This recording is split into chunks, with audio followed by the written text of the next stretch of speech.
and talk about the trips. I'll be very, very conservative in my answers, if you don't mind. But we did. We had a great time. We had great meetings, and we're going for a state dinner, and then after that we get back onto the plane and we go back home. It's going to be about 19 hours, but we look forward to it. Get in tomorrow. But this is a tremendous country.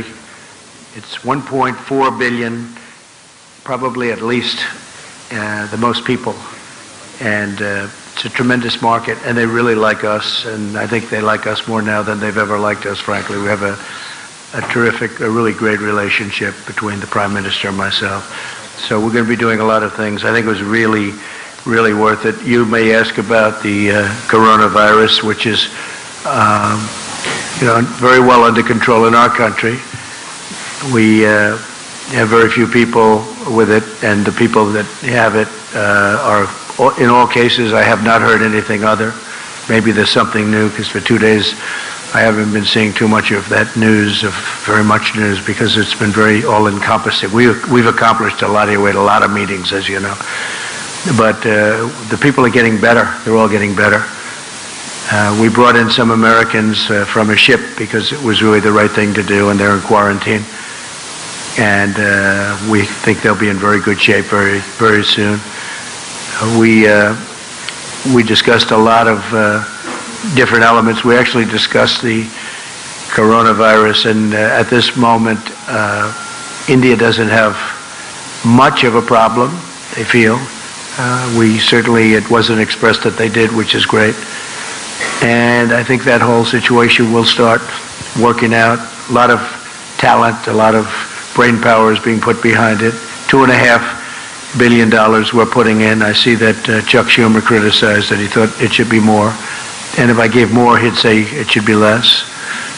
It's automatic, with these characters. They're just not good for our country. If I gave more, he'd say it should be less.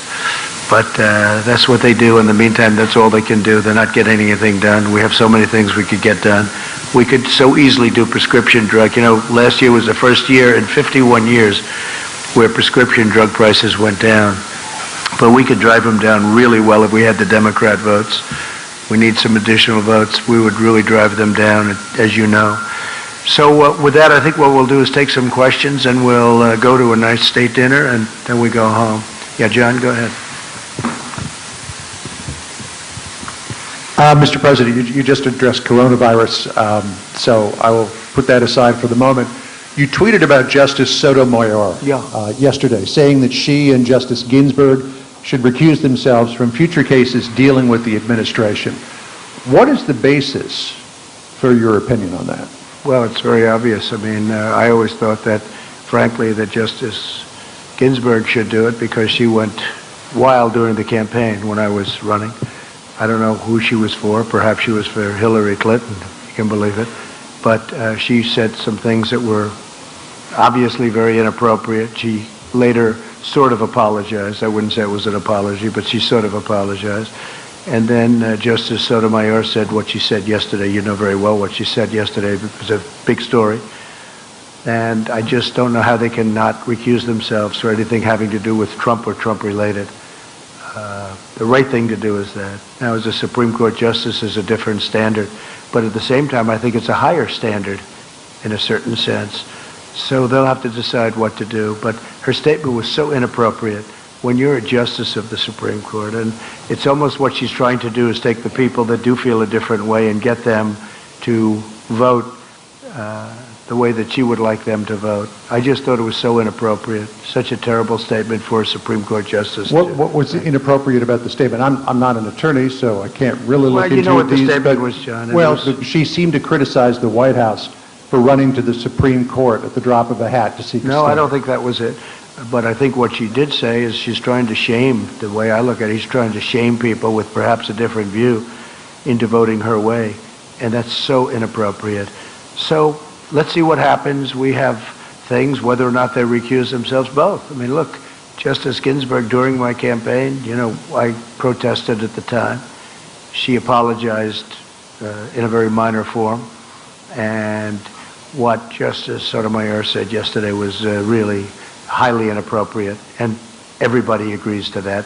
Virtually everybody. I've seen papers on it. People cannot believe that she said it. Yeah, please, go ahead. Thank you, Mr. President.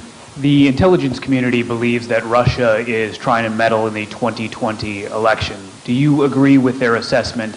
And what is your message to Vladimir Putin about potentially interfering regardless of the candidate they support? Well, you know, what I'm reading, and again, I'm over here for the last number of days, but they went to see Bernie, and they told Bernie about something having to do with they want Bernie to win. They did not tell me. Intelligence never told me, and we have a couple of people here that would know very well, they never told me anything about that, and it was sort of a strange thing that they went to Bernie, and now I find out, if I believe what I read in some of your documents and some of your papers, that it was highly exaggerated, and frankly, I think it's disgraceful, and I think it was leaks from the Intelligence Committee, House version, and I think that they leaked it. I think probably Schiff leaked it, but people within that, Schiff leaked it, in my opinion. And he shouldn't be leaking things like that. That's a terrible thing to do. But basically, they would like to see Bernie is probably winning, and looks like he's winning, and he's got a head of steam, and they maybe don't want him for obvious reasons. So they don't want him, so they put out a thing that Russia's backing him. This is what they do. I've gone through it for a long time. I get it. I get the game better than anybody. And that's the way it is. Terrible thing to say. And they didn't say it about me. I will say this. Somebody leaked it in intelligence, but nobody ever told me that. We have Ambassador O'Brien in the audience someplace, and he can tell you that this was never discussed with us. So I think it's terrible. They ought to stop the leaking from Intelligence Committee. And if they don't stop it, I can't imagine that people are not going to go after them and find out what's happening. Yeah, please. But do you believe... Go ahead, ma'am. Mr. President, this is Madhu Bhatia from Indian TV News, ABP Yes. News. And you're trying to get a peace deal with the Taliban, and India has a growing investment in Afghanistan. So the way the deal is being worked out, what would be India's role and Pakistan's role in the region? Well, I think India would like to see it happen. I spoke with Prime Minister Modi today, and I think they would very much like to see it happen. And we're pretty close. We'll see what's going on. We've got 2 days now under our belt without violence, or I guess a minimum of violence. And we'll see what happens, but people want to see it. It's very interesting, that one is, everybody's happy about it. Even people that are normally against me, like 99.9% of the time. Because we've been there for 19 years, and everybody would like to see it happen. I was actually surprised. I thought the Schumers of the world would say whatever the opposite is, because that's all they can do, cry and chuck. But people are they're really happy to see that we're trying very hard. We'd bring it down to 8,600, and from there we'll make a decision as to what the final outcome would be. But there's been tremendous praise for the fact that we're doing something. Other administrations have tried to do something. In particular, the previous administration, for a long time, they were never able to get anything done. And we're really serving not as a military force as we are a police force. And we're not a police force. They have to police their own country. We're not a police force. It's like law enforcement. And that's the way it is. So we'd like to, after 19 years, we'd like to bring our young people back home, bring them, that's where they want to be. And we'll always have intelligence there. We'll have other things there. But we'd like to bring them, for the most part, we'd like to bring them back home. We want to watch the area. The area is a hotbed of problems. And when we bring them home, we'll let them know that if something happens, we will hit them so hard. And we could win that easily if I wanted to kill millions of people. I don't want to kill millions of people, innocent people. We could win that very easily. We don't have to act as a police force. We could act as a military force to win, not a military force to just take care of things in that very, very difficult part of the world. It's a very difficult part, a very dangerous part of the world. So let's see what happens. So far, so good. So far. But I'm very impressed with the kind of kudos we're getting. Yes, please. Mr. President, namaste. I'm Saurabh Shukla. I'm editor-in-chief of News Mobile. If you remember, I interviewed you during your last campaign in New Jersey. Good. And I asked you this question earlier at that time about a Trump doctrine on fighting out Islamic of fundamentalism, which you spoke about and you discussed with Prime Minister Modi, and you spoke about the Modi-Trump doctrine. So what is your roadmap to fight out Islamic radical terrorism? Well, I don't think anybody's done more than I have, if you look, because I came in, and if you check your maps and look at Iraq and Syria, it was all over. In fact, they had it painted a certain color. I won't tell you what color because it doesn't matter. Somebody will say it was a Republican color, so I don't want to get people confused. But it happened to be red, and it was basically trying to show where ISIS was in those areas. And it was out of control. And I gave the orders, and we have 100% of the caliphate. We have tens of thousands of people in prisons now. They're being guarded by the Kurds and others. Europe should take a lot of them back. So far they haven't agreed to do that. They should do that because we did them a big favor. We captured them, but I did that. We killed al-Baghdadi a few months ago, and Soleimani is gone. He's no longer putting roadside bombs all over the place. Somebody else may be, but he was the father, the king of the roadside bomb. All of those young people that you see with missing legs and arms. I've seen every combination. The legs are gone. You go over to Walter Reed. I have to say the doctors at Walter Reed are incredible what they're able to do. Incredible. But that's what his thing was. He thought that was a beautiful weapon, roadside bombs. It's a coward's bomb. And all of these young people that have been so badly hurt. And we did a big favor. In addition to that, as you know, Hamza bin Laden is now gone. And he was looking to do damage, and he's gone. And Al-Qaeda last week, you saw what happened there. Absolutely. So nobody's done more than what I've done. And but at the same time, Russia should do it, Iran should do it, Iraq should do it, Syria should do it. You know, we're in a different part of the world. We're doing it. Everybody says you're the only ones that can do it. Well, at some point, these other countries, Iran should do it. Iran hates ISIS, and they should do it.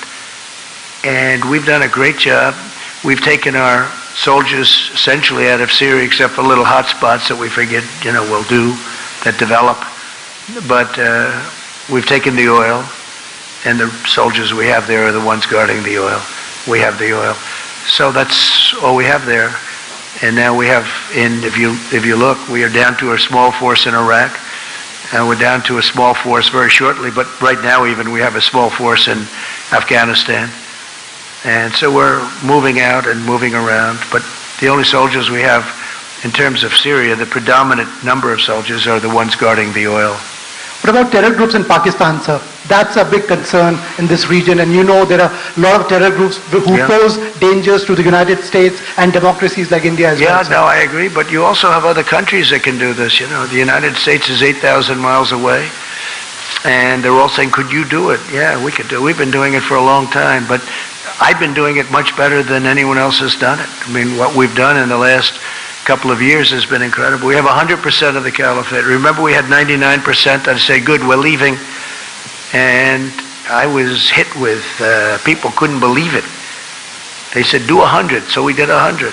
I did 100 with some great generals that knew exactly what they were doing. They were unbelievable. We took 100% of the caliphate. And we have thousands of prisoners right now locked up. And these are ISIS fighters, and killed thousands. Not that I want to do that. I don't want to do that, but that's what we had to do. And when I came in, ISIS was all over the place. It was totally out of control. Please. Thank you. While you've been here in the country, in the capital, northeast part of Delhi, there have been violent clashes. Police have been killed, some demonstrators. 9 deaths so far, we hear, and about 100 plus injured. What did Prime Minister Modi say to you about this amended citizenship law? And how concerned are you about this kind of religious violence? So we did talk about religious freedom, and I will say that the Prime Minister was incredible on what he told me. He wants people to have religious freedom, and very strongly. And he said that in India they have worked very hard to have great and open religious freedom. And if you look back and look at what's going on relative to other places especially, but they have really worked hard on religious freedom. I asked that question in front of a very large group of people today, and he talked about it. We talked about it for a long time, and I really believe that's what he wants. As far as the individual attack, I heard about it, but I didn't discuss that with him. That's up to India. Yeah, go ahead, please. Hi, sir. Emily Gooden with thedailymail.com. I was wondering, do you think justice was served in the Harvey Weinstein case? So I was never a fan of Harvey Weinstein, as you know. In fact, he said he was going to work hard to defeat me in the election. How did that work out, by the way? I'm trying to figure that out. He was a person I didn't like, never liked. I don't know too much about the case because, as you know, I've been over here between traveling and being at meetings almost every hour of the day, every minute of the day. I haven't been able to really see too much of it. But I was just not a fan of his. I knew him a little bit, not very well. I knew him because he was in New York. Not a person that I like. I will say the people that liked him were the Democrats. Michelle Obama loved him. Hillary Clinton loved him. And he gave tremendous money to the Democrats, and I guess my question is, will the Democrats be asking for that money back? Because he gave a lot of money to the Democrats, and, it's too bad, but that's the way it worked out. Yeah, Peter? I just want to follow up on that very quickly, if I can, Mr. President, then I have a question that I wanted to ask you. But just on the Harvey Weinstein situation, this is being viewed as a milestone for the Me Too movement. What message can you as president deliver to women in America who are still afraid to come forward and share their stories of sexual harassment and assault? Well, again, I don't know the actual results. I haven't seen too much because I've been in India, as you know. Aside from but I think that from the standpoint of women, I think it was a great thing. It was a great victory, and sends a very strong message. Very, very strong message, Peter. Yeah, please. Can I follow up with my question? I just wanted to follow up on hers quickly. On coronavirus specifically, Mr. President, in 2014, when the Ebola situation was very concerning to so many Americans, you tweeted, "Ebola patient will be brought to the U.S. in a few days. Now I know for sure that our leaders are incompetent." In all caps, you wrote, "Keep them out of here." More than 20 Americans have now been brought back to the United States with coronavirus. By your own measure, does that mean that your government has been incompetent? Are you pleased with the response? There's a big difference, in case you don't know, between Ebola and coronavirus. Big difference. It's like day and night. And I felt that we should bring them back. They're Americans. We should bring them back. With Ebola, it's very explosive. It's very terrible. We're making tremendous strides on Ebola with the things that we're doing, as you know. Isn't some of the money that you're requesting? Sorry, let me answer the question. But there's a vast difference in bringing, especially in around 14, was that 14 or 12? And at that time, nobody had ever even heard of Ebola or ever conceived of something where you basically, people would disintegrate. And we're still working on Ebola. We're doing the vaccine. Excuse me. Though, right? Yeah, we're doing a vaccine. We're doing a lot of things having to do with Ebola. We're not forgetting about Ebola. That's a horrible thing. But we have that now very much under control, other than certain parts of the Congo where they're having war and we can't get in. So we're still working on that. But as far as what we're doing with the new virus, I think that we're doing a great job. I felt that, and the decision was made in Japan, let these Americans come back and we'll see where they are, but they were immediately put into quarantine. There's no problem with it whatsoever. They're all in quarantine. And as you know, I approved $2.5 billion for just that purpose, and also for working and getting a vaccine. For clarity, those with Ebola, when they were brought here, were quarantined, and all the Americans also survived, right? I know, but the level of death with Ebola, at the time it was a virtual 100%. But none of the Americans who came here. There's a very good chance you're not going to die. It's just it's very much the opposite. You're talking about 1 or 2%, whereas in the other case it was a virtual 100%. Now they have it. They have studied it. They know very much. In fact, we're very close to a vaccine. Yeah, please, go ahead. Go ahead, Peter. Oh, all right. Hi, I'm Swati Chandrasekhar from TV5 Network. Good. Thank you. So, how do you define, differentiate, and deal with the love of yours for Indians in India and Indians love for H-1B visa in America. So how do you differentiate this? Yeah, we're talking about the H-1Bs, and we are, look, the relationship we have, this is not from me, this is from almost everybody that saw it. They say the history of India, which has a long history and a brilliant history in so many different ways, there's never been a reception given to somebody like was given, and I would like to say for the United States of America, but nobody else that came here got the kind of reception we got. We gave, it was 125,000, I think, seats they had yesterday. They were full. You had thousands and thousands of people outside. Prime Minister Modi was telling me thousands of people outside. That's not uncommon for me, to be honest with you, but when I look at 125,000 seats, and that was an incredible scene yesterday. In addition, all of those people lined up from the airport to the event. It was an incredible thing. Nobody's ever seen anything like it. The ambassador just told me that he's been in India for a long time. He's never seen, in fact, both ambassadors, our ambassador and the ambassador from India, said in 40 years he's never seen anything like it, what took place yesterday and, earlier than that. But yesterday, they've never seen anything like it. So it was a great compliment.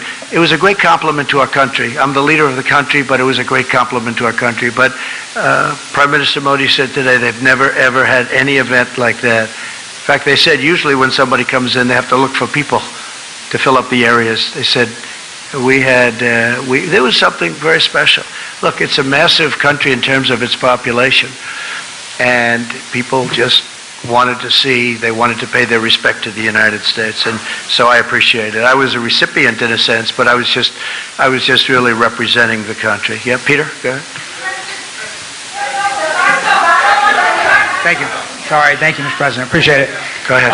Mr. President, your newly installed personnel director has begun talking with agencies about finding people in the government that are not loyal to you and perhaps moving them on. How large a list do you imagine this will be? Is this a big problem in your mind? Can you describe for us the scale of the problem as you see it? Yeah, I don't think it's a big problem. I don't think it's very many people. I think we had a whistleblower who was a fake, because if you look at the whistleblower as an example, if you look at his report and then you compare that to the transcripts, it bore no relationship. So that was a very sad situation, and a lot of time wasted. Although, as you will admit, in fact, you wrote very nicely, I appreciate it, the poll numbers have gone up very much, but that's not appropriate to have to benefit by something like that. Then there was supposed to be a second whistleblower. As soon as I released the transcripts, the second whistleblower was gone. Nobody ever heard, what happened to the second whistleblower? I'll ask you, where is he? Remember, the second was he or she. The second whistleblower was going to happen. It was just a matter of moments. And then I released the real call, the transcripts, which are now 100% accurate, even according to Lieutenant Colonel Vindman. So, no, we want to have people that are good for the country, are loyal to our country, because that was a disgraceful situation. Please. Mr. President, I am Akhilesh Suman. I am from Rajya Sabha Television. It's a parliamentary channel of India, upper house, like you've seen it. Good. India's concern is with neighborhood, and even Prime Minister Modi tells that you are very good friends. What is your strategy about terrorism that is coming out from Pakistan to India? Because we have been suffering from this type of terrorism for the last 20 years or so. What is your strategy? What are you going to do? We talked a lot about Pakistan. I have a very good relationship with Prime Minister Khan, very good. We talked about it today at length, actually, and Prime Minister Modi. And it's no question it's a problem, but it's a problem they're working on it. India is, it's a brave nation too. There's no pullback from India. And we just hope, and I said I'll help, I'll do whatever I have to do if I can do that, because my relationship with both gentlemen is so good. But there has been difficulty in Pakistan, and we're seeing what we can do about it. Anything I can do to mediate, anything I can do to help, I would do. They're working on Kashmir. Kashmir has been a thorn in a lot of people's sides for a long time. And there are two sides to every story, but they've been working on that very hard. We discussed it at great length, terrorism. And I think we have some very good ideas. He's very, very strongly against terrorism. I'll tell you, Prime Minister Modi is a very religious man, as you know. He's a very calm man, but he's actually a very, very strong person, very tough, actually. When I've seen him in action. And he's got that foremost in his mind, terrorism. He'll take care of it. Please. Go ahead. You, right here. That's fine. Right there. Mr. President, thank you. The backbenchers have been waiting for far too long. I'm Richa from Business Line, and we would like to take you to your today's meetings. Before coming to India, you said trade deal will be later, but of course sometime soon. In the morning, you spoke about energy security and energy deal, and you are already the 5th supplier to our country. You said other sources also. We would like you to elaborate on that. When we are talking energy security and energy deal, what are we looking at? Yeah. And is nuclear happening? So we talked about many things, many things. We talked about Iran, we talked about Iraq, we talked about, we were together for 2 days. I'm going to be with Prime Minister Modi tonight for a state dinner at 7 o'clock. It starts at 7, I believe. And we talked about exactly all of the things that you're talking about. We also talked about tariffs, because as you know, India is probably the highest tariff nation in the world, meaning charging tariffs to outsiders. And I said, we have to stop that. We have to stop it, at least as it pertains to the United States. And I think we're understanding each other. With China, we worked a deal, and we worked it because of the tariffs, and I was able to leave the tariffs on. That will take care of phase 2. We still have 25% on $250 billion. But in the meantime, we're working with China very much on the virus. We feel that's something, and I have to tell, I spoke to President Xi the other day. He is so committed to solving that problem. He is working very hard. He is very capable. The country is very capable. And it snuck up on him, but I think he's going to do well. Now you see it's going to South Korea, and it's going to Italy, and it's going to other places. But I spoke to all of them. They're all working very, very hard on it. The United States, because of an early decision I made a decision, I believe it was the first time it's ever been done. We closed the country to certain areas, as you know. And I was criticized for that decision. Now they're saying it was a good decision. I think it was a good decision because we have very few people. And you can add to it a few people that we took in because they were Americans. I mean, what are we going to do? And they were almost in between countries where people weren't going to take them, and they're Americans. But they're fully quarantined. They call it fully quarantined. So, we did the right thing. If you were out there, if you were an American and you refused to have any help from your country, these were wonderful people. It wasn't their fault. So, but we're really down to probably 10. Most of the people are outside of danger right now. But we've had a very strict line on the people that would take in the areas from which we take. And I did it very early. It's never done before, and I did it early. So I think it was a good decision as it turned out. Yeah, please. Just wanted to follow up on my colleague's question about Russian interference. Can you pledge to the American people that you will not accept any foreign assistance in the upcoming election? And on this idea of a purge in your administration, there was recently the departure of your acting DNI, Joseph Maguire. You replaced him with your ambassador to Germany, Rick Grinnell. Some of your critics have pointed out that Ambassador Grinnell has no intelligence experience. How can you justify to the American people having an acting DNI with no intelligence experience? Okay, first of all, I want no help from any country, and I haven't been given help from any country. And if you see what CNN, your wonderful network, said, I guess they apologized in a way for, didn't they apologize for the fact that they said certain things that weren't true? Tell me, what was their apology yesterday? What did they say? Mr. President, I think our record on delivering the truth is a lot better than yours sometimes, your record if you don't mind me saying. Let me tell you about your record. Your record is so bad you ought to be ashamed of yourself. You have probably I'm the not worst ashamed record. Of anything, and our you probably have the organization worst is not record in the ashamed, history of broadcasting. As far as McGuire is concerned, he's a terrific guy, but on March 11th his time ended anyway, so his time came up. So we would have had to by statute, we would have had to change him anyway, so the Will your time new was there. DNI have experience I in the think, intelligence field? yes. In fact, we're talking to 5 different people right now. I think all people that you know, all people that you respect, and I'll make a decision probably over the next week to 2 weeks. We have some very good people. But Joe McGuire is a very excellent guy. He's a very good man. And his time was March 11th. I believe it was March 11th where he would have had to leave. Was he But we forced are out going because he to- wasn't sufficiently loyal to you? No, not at all. Not at all. He was pushed out because, frankly, he wasn't pushed out. He would have had to get out. On March 11th, he would have had to leave.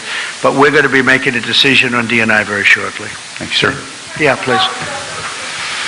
Go ahead, please. Yeah. Mr. President. Well, that's not nice. Yeah, let her do it. Let's go I one by know, one. but you ripped the mic out of her hand. You can't do that. So rude. Boy, that wasn't very nice. He's... President Trump, I hope you're having a good visit here in India. I'm Ruchi Bhatia from ET Now. We have heard from Prime Minister Modi as well as you on a long impending trade deal. It's still not happened. Even today we heard both you and him talking about how in future there is going to be one. Have you been able to figure out the kind of differences that were there earlier? We know especially on data localization, that has been one of the sticky points. Sure. We know the problems. I know the problems. Previous administrations had no clue. They didn't know the problems. I know the problems. We're being charged large amounts of tariffs, and can't do that. Can't do that. And so they understand that that's where I am, and if they want to deal with us, and they will, they're going to, just like China. Everybody said you'll never make a deal with China. I made a deal with China. It's a great deal. They're going to buy $250 billion worth of product, and that's only a piece of the deal. It's a large piece. It's probably 40 to 50%, but it's an incredible deal. In addition to that, we're taking in billions and billions of dollars worth of tariffs that we can now use for phase 2, because they want to get rid of the 25%. So we have the 25%, they want to get rid of it. Well, with India, India is, I think, the highest, again, I said it before, but the highest tariff when you deal with India. Harley Davidson has to pay tremendous tariffs when they send motorcycles in here. When India sends motorcycles into the U.S., there's virtually no tariff. For the most part, there is absolutely no tariff. So I just said that's unfair, and we're working it out. We're working it out. Go ahead. Good evening, President. I think we'll win that one easily.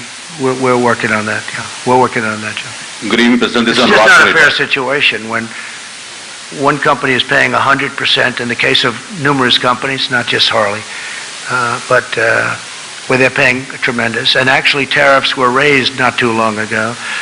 And we also did something. There was a form of rent control that was, if you put it in a different sense, it was given to India, and we terminated that. You know that. We terminated it. No, we're talking. We have great discussions. Look, I can't lose this. I can't lose it. You know why? I'll never lose it. It's too easy. Because I want reciprocal. It has to be reciprocal. And the money you're talking about is major, but the United States has to be treated fairly. And India understands that. The relationship is outstanding, but India understands that. We've had a tremendous deficit for many, many years with India, with everybody, you know, with, frankly, so many different countries. We've had a massive, massive deficit, but a large deficit, $30 billion with India. It's now down to $24 billion because of what we've been doing, but still, that's too high. We shouldn't have a $24 billion deficit. With other countries, we have more than that. Japan, we're doing now $40 billion is coming in. A lot of very good deals are being made, and they'll be kicking in toward the end of the year. I would say if the deal happens with India, it will be toward the end of the deal. And if it doesn't happen, we'll do something else. It'll be very satisfactory. It'll be very good. Go ahead. Who else? President, my question is that you said at the time of the Article 370 abrogation that you would like to mediate in Kashmir, but India rejected it. No, I'd like to be able to. No, excuse me. I didn't say. Wait. I didn't say that. I didn't say anything about that. I just said Kashmir, obviously, there's a big problem between Pakistan and India. And I think they're going to work out their problem, but I will say they've been doing it for a long time. Okay, my question is something different at the moment. What is your position at the moment on India's Citizen Amendment Act at the moment? I don't want to discuss that. I want to leave that to India, and hopefully they're going to make the right decision for the people. That's really up to India. President, yeah, go ahead, please. Please. Thank you, Mr. President. Okay. My name is Nilafar Sahrawardy, an Indian journalist, and I have a very simple question. Go ahead. Now, back home, when you reflect upon your tour of India, the first diplomatic visit to the country, how would you describe it? Cultural diplomacy, Trump diplomacy, or do you have any other word for that? Well, first of all, I describe it as incredible because when I looked at the various things, like today, when we went, you probably saw where we were, and when you look at all of the things that we've seen today, when we look at yesterday the Taj Mahal and other things, in addition to working in between and even during, where, you know, we worked very long and hard with representatives from India, most particularly with the Prime Minister. I just think it's an incredible country. It's got unbelievable energy. You see that when you come in from the plane. When you see from, I think I can say, virtually from the plane to whatever venue we were going to, it was wall-to-wall people. They've never seen anything like it. Somebody said it was the greatest greeting ever given to any head of state from any country.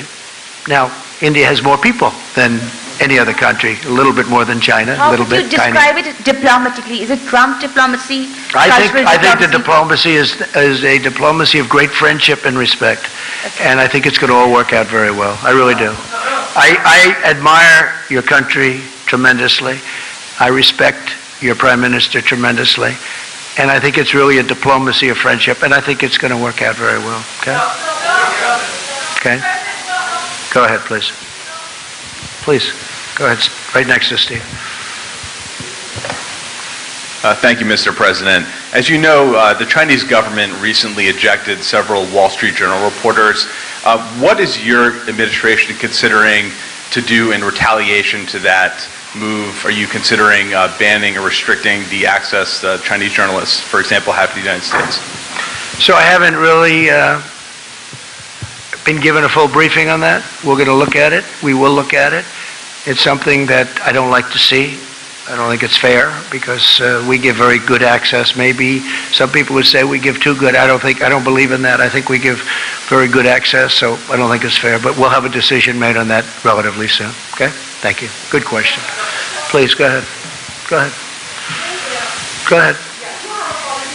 Venezuela. So will you allow Indian companies to continue to buy Venezuelan oil from third parties, especially when you have sanctions? Well, you'll be seeing something on that in the not-too-distant future. Yeah. So there could be more stringent sanctions against Venezuela? There could be very serious sanctions. Or against the Indian companies continuing to buy what's happening in Venezuela is so sad. People are starving. Here's a case where a country was wealthy 15 years ago and very wealthy 20 years ago. Very, very wealthy. The wealthiest in all of Latin, South America. The wealthiest, and by far, not even a contest. And when you look today, they don't have water, they don't have basic food, they have no medicine. It's incredible what's happened in Venezuela. No, we're watching Venezuela very closely. We don't like it. We don't like it. Not at all. Okay?